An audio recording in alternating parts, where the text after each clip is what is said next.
Hello and welcome to a new episode of New Ways of Being. Now, today I want to talk about um, the promise of intelligent evolution. This is building on what I've been talking on about for quite a long time now. I know it's been more than a year, probably been 2 years.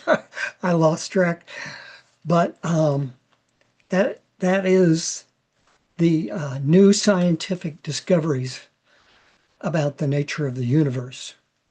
And the most, I guess the key piece of those discoveries is that consciousness is fundamental in the universe, in the nature of the universe, and fundamental to the nature of the universe.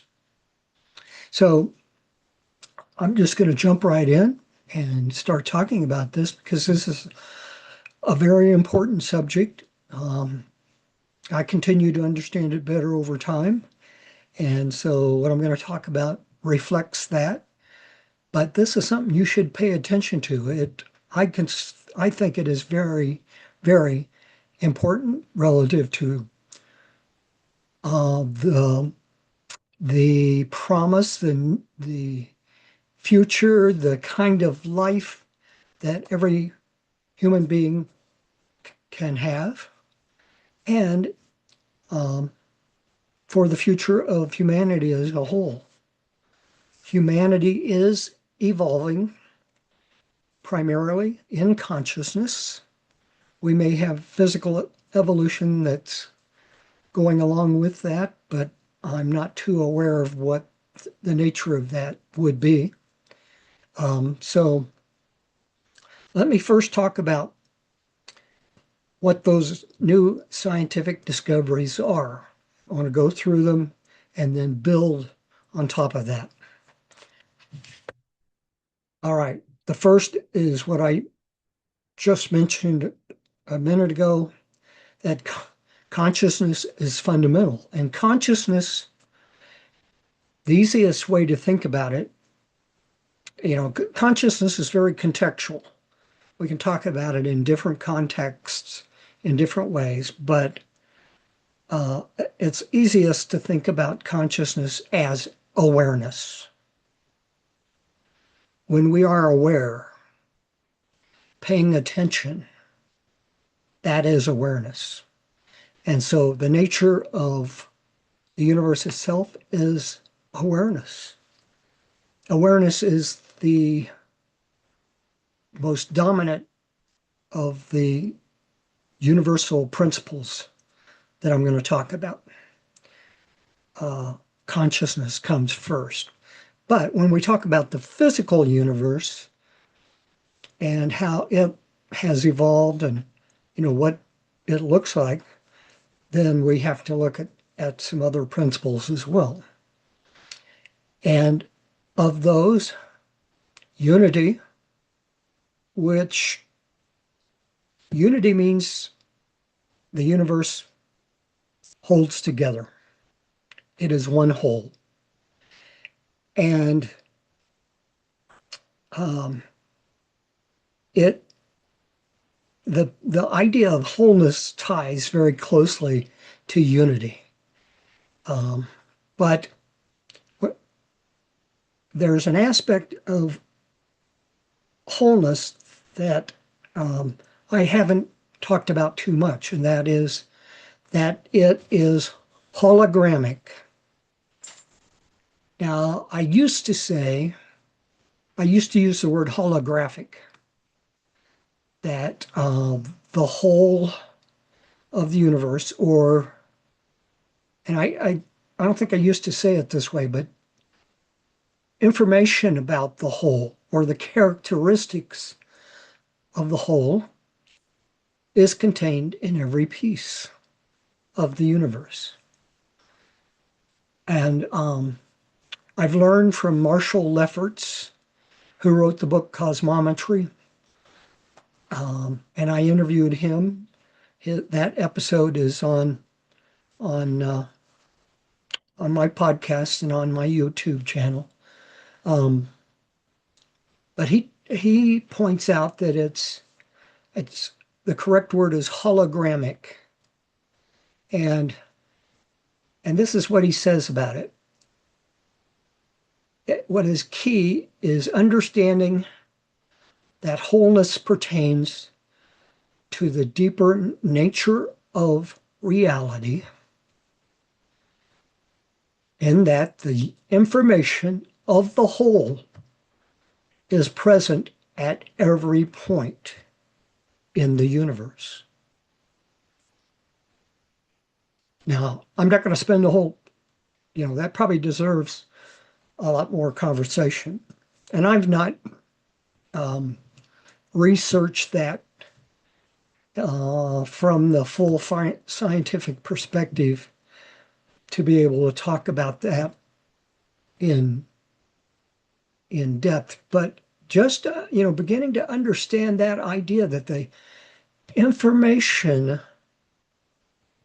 of the whole, that this information describes the structure and the relationships within the universe. And so the information of the whole is present at every point. And that is absolutely, when you think about that, that is amazing. And I would have to say that back in the days of quantum mechanics, which began like in the very early 1900s, so it's been around for more than a century. There was those quantum physicists began to understand the nature of the wholeness, and even of well, the holographic nature. It wasn't until later that people, actually probably fairly recently, that people have totally understood the distinction that emphasizes the hologramic aspect. But the fact that every point, or you could say everything, every object in the universe is informed about the whole of the universe. And that, when you think about that, that is incredibly significant, incredibly powerful. And in fact, it says that the nature of the universe, or we could say the divine, because it's conscious and it's intelligent, that fact that every object, and you and I have information, knowledge, intuition, insights that comes from the divine, that comes from the whole. So, very important point. And I'm sure people would love to spend a whole lot of time talking about that. Maybe I'll come back to that at some time in the future and talk about it in greater depth. So, I've talked about fundamental to the nature of the universe is consciousness. Fundamental to the nature of the universe is unity and wholeness. And fundamental to the nature of the universe is purposeful evolution. Now, without that, nothing would really happen. So, for the universe to be able to create things within the physical universe, and eventually life and sentient beings like ourselves, evolution has to occur. Evolution is the big picture way of thinking about creation. In order for us to be able to create, and we are creative beings, in order for God, the universe as a whole, to be able to create, it it must be continuous, not just one time. It's continuous. Evolution is continuous. Creation is continuous. So evolution is the big picture word for creation. And so therefore it's very important. You know, the universe would have been totally boring at best and totally nothing, it would just sit there without evolution happening. So those three things are very important. Now, one aspect that I've maybe touched on a little bit in the past, but very little, and it needs more attention, is those three fundamentals of the universe then lead to something called relationality. Because evolution and creation creates things and objects, and because of the intelligence inherent in consciousness, then the universe is intelligent and consciousness and always evolving. And when you think about it,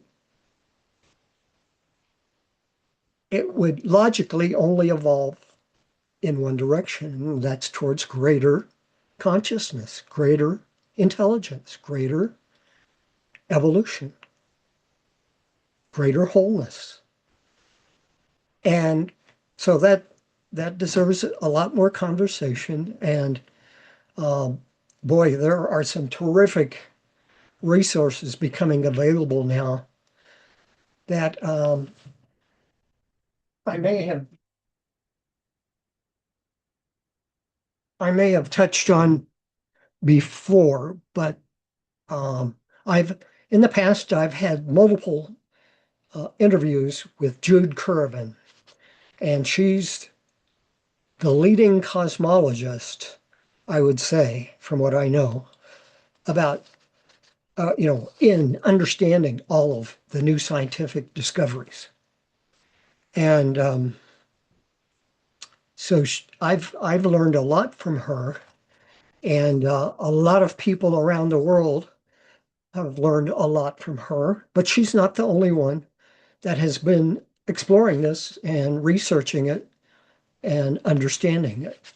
There are a number of what are now called unified physics or unified physicists who have been doing work in understanding all of this. Um, and Nassim Haramein is probably the leading unified physicist that uh, has really taken the lead in understanding not just fundamental principles, but the whole big picture, how everything fits together, which is very important. And so Jude learned from Nassim, and there are others as well. I mean, he's not the only one. They've many of them have worked together to write papers about these new discoveries, and three physicists that were working in this field and published a paper back in 2018. In 2022, they were awarded the Nobel Prize in Physics because of their discoveries about this. Uh, and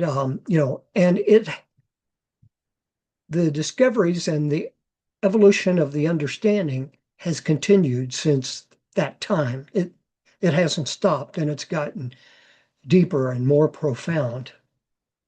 And Jude Curvin published a paper that's called, and actually Jude Curvin with Dr. Calvin Chatlos, and Jude is a doctor of philosophy as well, a PhD, in other words, and a third person named Grant Story worked together to take the understanding of the implications of this to a deeper level, and they wrote a paper called Activating Coherence Cause Cause I can't even say it. Activating Coherence Consciousness. And so coherence is a very important part of this. And in a way, it relates to wholeness and unity, but it also relates to uh, what I was getting to there about relationality. Because as the universe evolved into diversified wholes, um, different things, different types of molecules, different types of quantum particles, different uh, plants, different animals, et cetera, et cetera. Evolution is creative. It it wants to expand and create and evolve towards greater wholeness and greater life. Now, when we talk about evolution and we look at the big picture, so evolution is a continuous process, and we could call that life. It is what's happening over time. Life, we experience life as individuals, and life as a whole, we talk about that often when we look at the big picture. We talk about life is unfolding, and it's, here on earth we could say, is it getting better or getting worse? As a whole intelligent process, it will try to evolve towards ever greater coherence and ever greater diversity and ever greater relationships, creative and um, experientially good. It will, because of that consciousness and intelligence, it will evolve always in that direction. Now, only in the case of sentient beings who have free will and have an ability to choose how we live, what our choices are day by day, and how aware we are of ourselves and the whole of life around us, um, we we have a level to actually resist where evolution is trying to go towards greater good. When we choose as human beings to put our focus on individuality and competition, especially competition for resources and control of other humans and of life on Earth, we have created a life that, if you are honest, would say it's not too good. We're going in the wrong direction. We are destroying life. We are destroying species of animals and plants around us because we believed we were more important than the whole of life. And so we've made lots of choices that have damaged life all around us and are killing off species at an incredible rate. Instead of what had been happening was species have been growing and diversifying at an incredible rate. And so there are lots of people who would choose to talk about that in terms of um, what's the word? In negative terms, and that those people over there, they're responsible. And, you know, well, I wish I could think of the word about, there's a theory that there's always conspiracy. I guess that's it. Conspiracy theorists who always want to blame someone. And they might blame God, they might blame other people. But I would say what has happened in our evolution of humanity is that we were totally trapped in fear, because fear comes out of the belief of separation, and separation, the belief of separation has been primary. And you've heard me say this for years now. And that has created the problems. And people really have not been, because no one's been really talking about consciousness enough so that we can begin to look at, oh, how we are conscious beings. What does that mean? There's been not been a focus on that, and people have actually shied away from, people, I don't know why, but people must think it's boring, and that we aren't going to think about consciousness or talk about consciousness. But as I've been saying, it's one of the most important things we could be talking about. So relationality, relationships of objects and beings and systems in the universe is a very important part of evolution, of life. And so it wants to move towards greater life and greater goodness. Here on Earth, we are now moving towards, the opposite. We are destroying life. We are creating life that no one enjoys. All of this competition, division, war.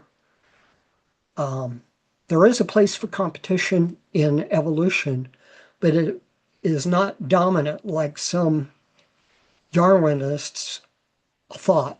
I mean, Darwin was right in certain aspects, but he overemphasized competition, or other people since then have overemphasized competition.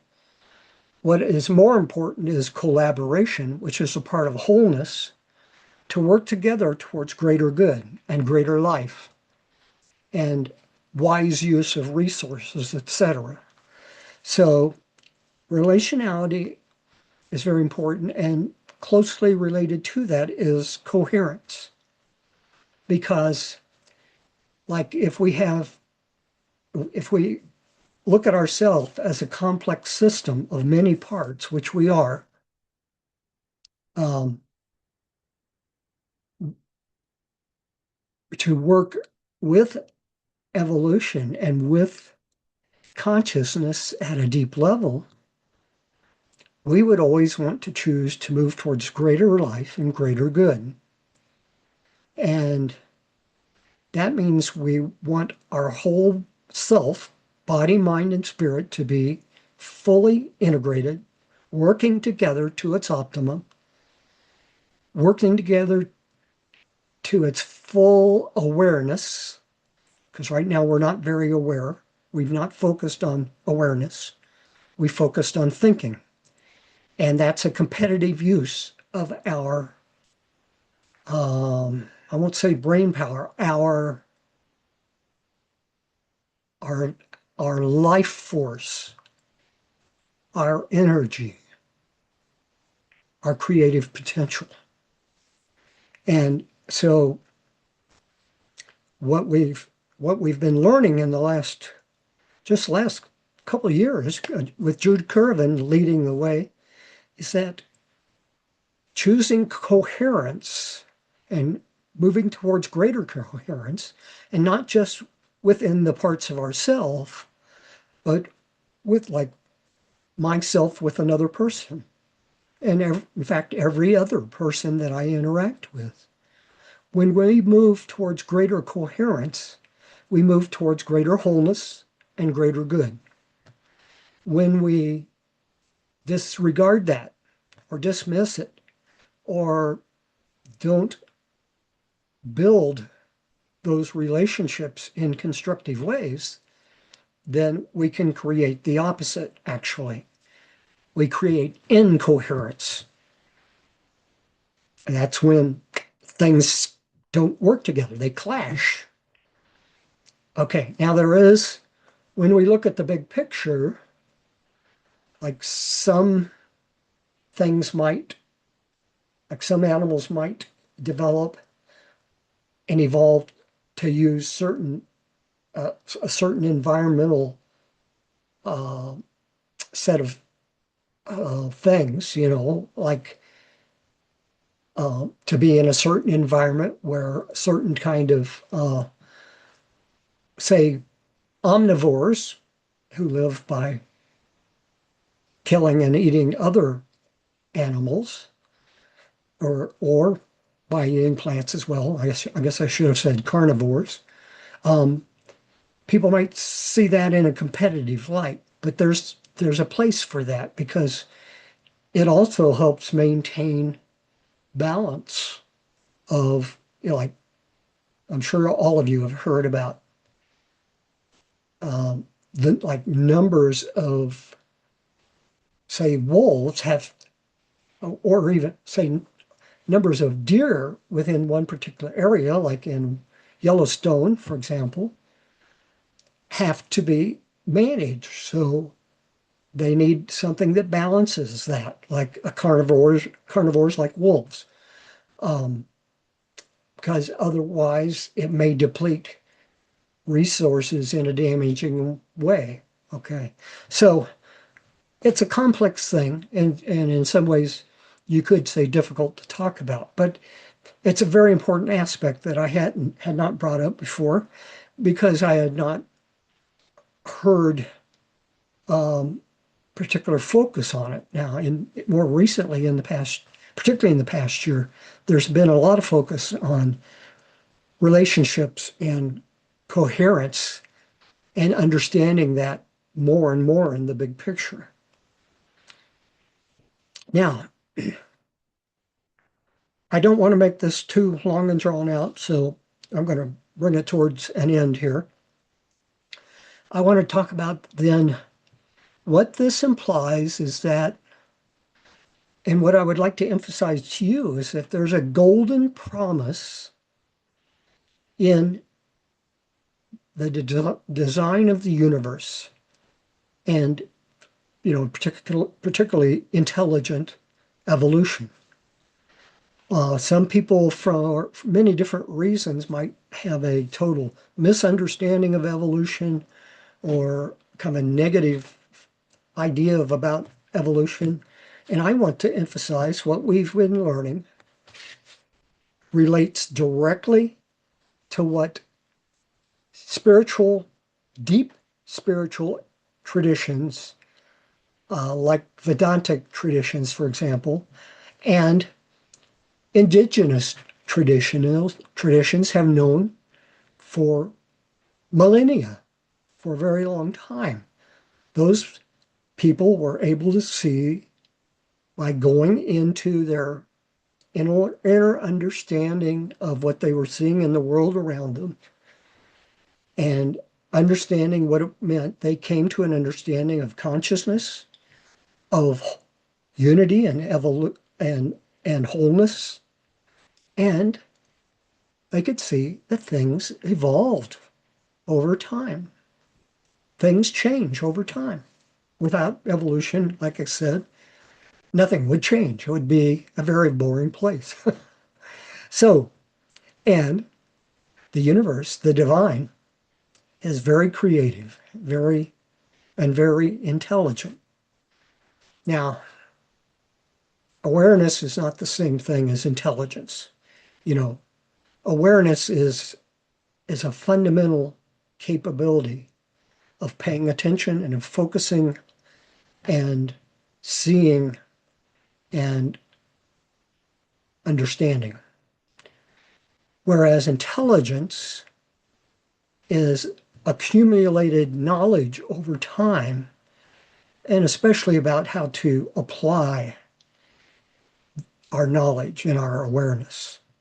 So they're not, they're different things. And so when I talk about intelligence here, intelligent evolution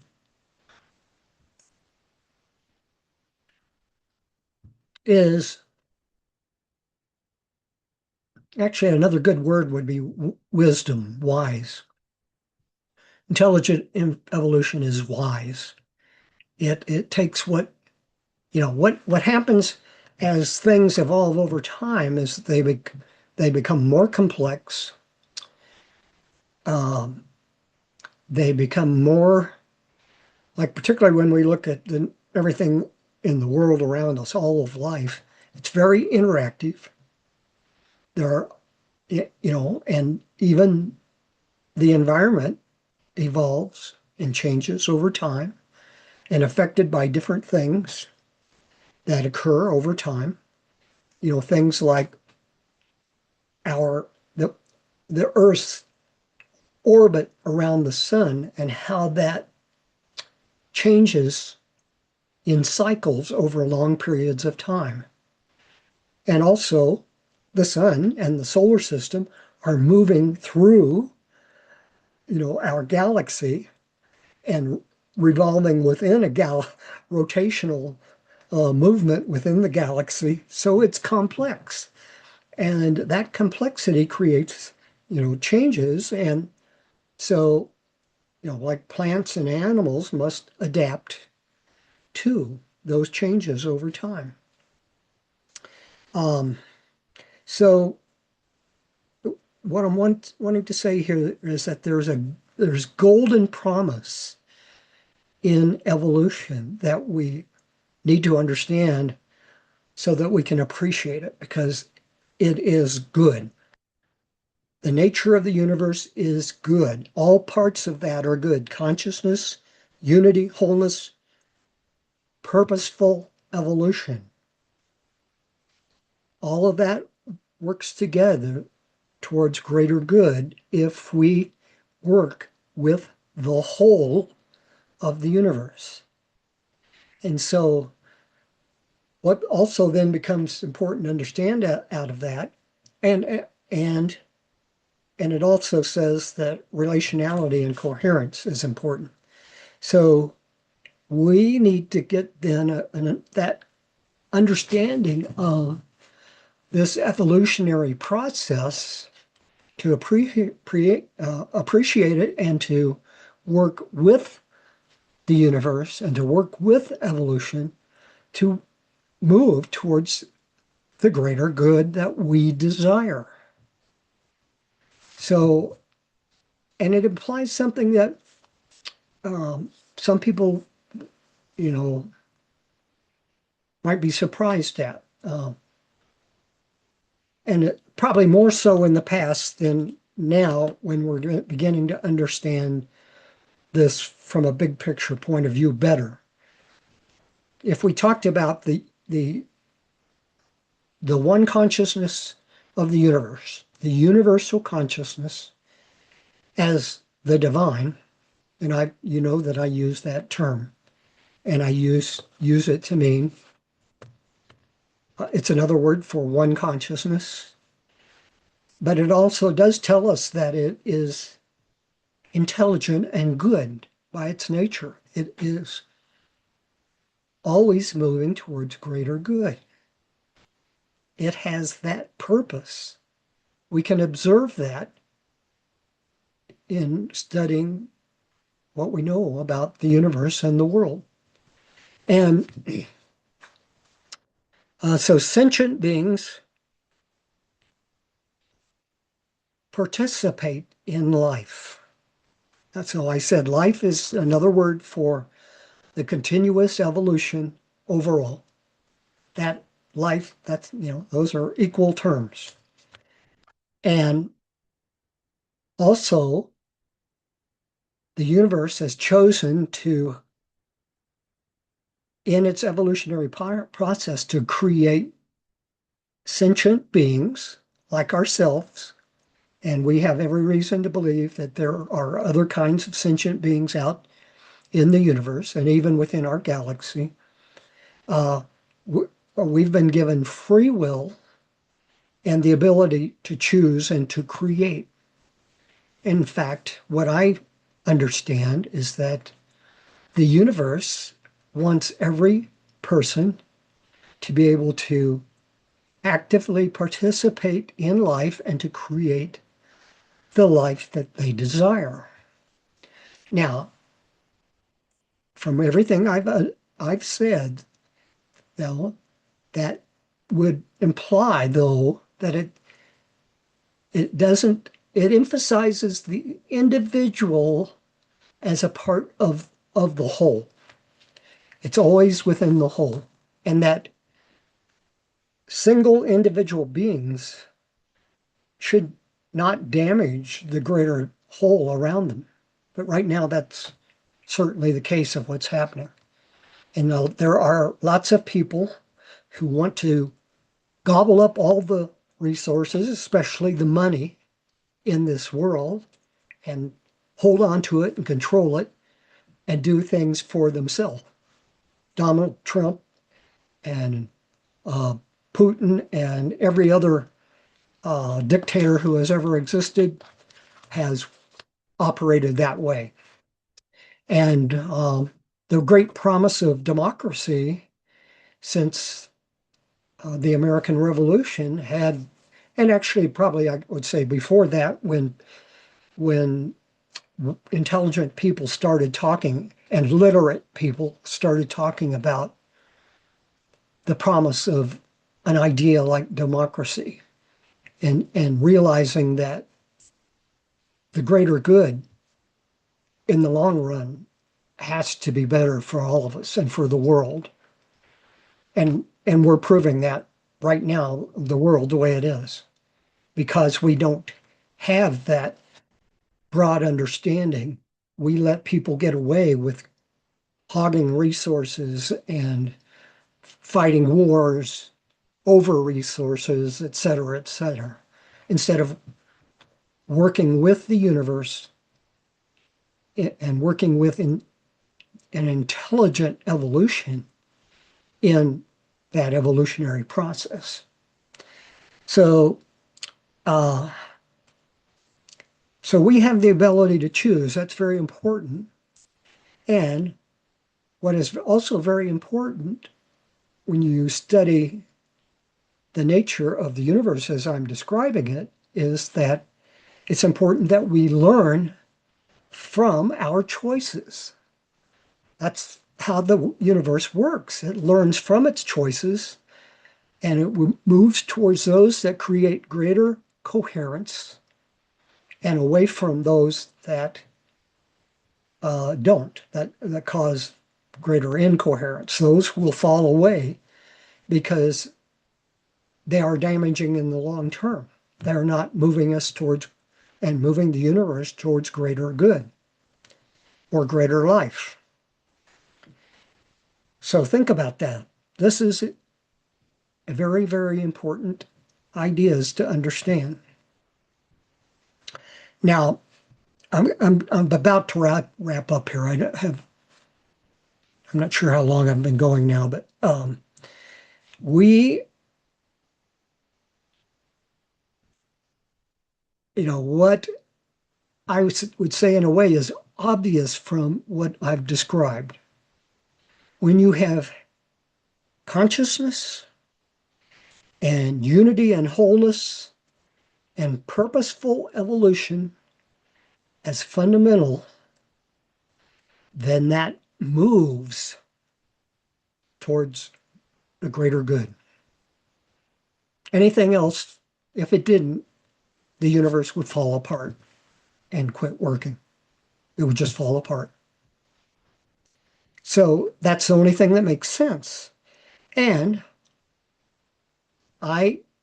you know that I have talked in the past about I was gifted with the ability to talk with spiritual beings, the divine itself, which is able to present itself as a personal being. And I've interacted also with other spiritual beings like angels and people who have transitioned from Earth and spiritual masters and spiritual guides. I am able to have conversations with them. And as a result of having conversations with God and other divine beings, I have been told that that our purpose is to create the life that we want to experience, and we are individuations of the one consciousness. Or I could say we are individuations of the divine and or God. We are individuations of God. We are not any one of us God in total, but we are that that consciousness and that unitive, purposeful evolutionary process that is operating. And so we are invited to participate in not just the creation of our individual life, and it must be um, must is the wrong word there. We can get into this philosophical debate because the existence of dictators have demonstrated that if we allow it, humanity can allow something else. Okay. But otherwise, if we were each individually in tune with the nature of the universe, we would align with it, participate with it, not fight against it. We would work always for the good of all. We would work for the greater good. And so it must be our participation in evolution must be for the greater good. Um, because if otherwise, if we keep going where we've been going, we will certainly destroy our civilization on Earth. We will destroy much of life on Earth, and things won't be very pleasant for people who remain. And evolution will continue over time, and human beings might be replaced by beings, other species that are more capable of working as a unity, as a whole of life, working towards greater good. So, but we are invited to participate in evolution. And you have been hearing that message from me over, especially over the last 6 or 7 or 8 episodes, actually much longer, but I've had very specific episodes talking about evolution and evolutionary participation and choosing to be active in evolution itself and what that means. And the thing of it is, some of those were like reading blog posts from Craig Hamilton, who's a spiritual teacher, and he understands the big picture quite well. But in the last 10 years, we've learned a lot more about the nature of that and what it means. So that's what I'm sharing. There is a golden promise of intelligent evolution, and I want to help you understand it because this is a promise for all mankind. It helps every one of us and will help humanity as a whole and the world as a whole, and it will help us heal the world. I hope you are excited about that. I know many of you will be. It is a very powerful thing that we have come to understand now in recent years. Again, it's been in the last 10 years or so, these new scientific discoveries, they really tie back to spiritual understandings and indigenous understandings very well as well. But so if you're interested and excited about it, which I hope you would be, listen to this again and share this episode with everyone that you think would appreciate it. and definitely with everyone that you know would appreciate it. You have a great day and a great life.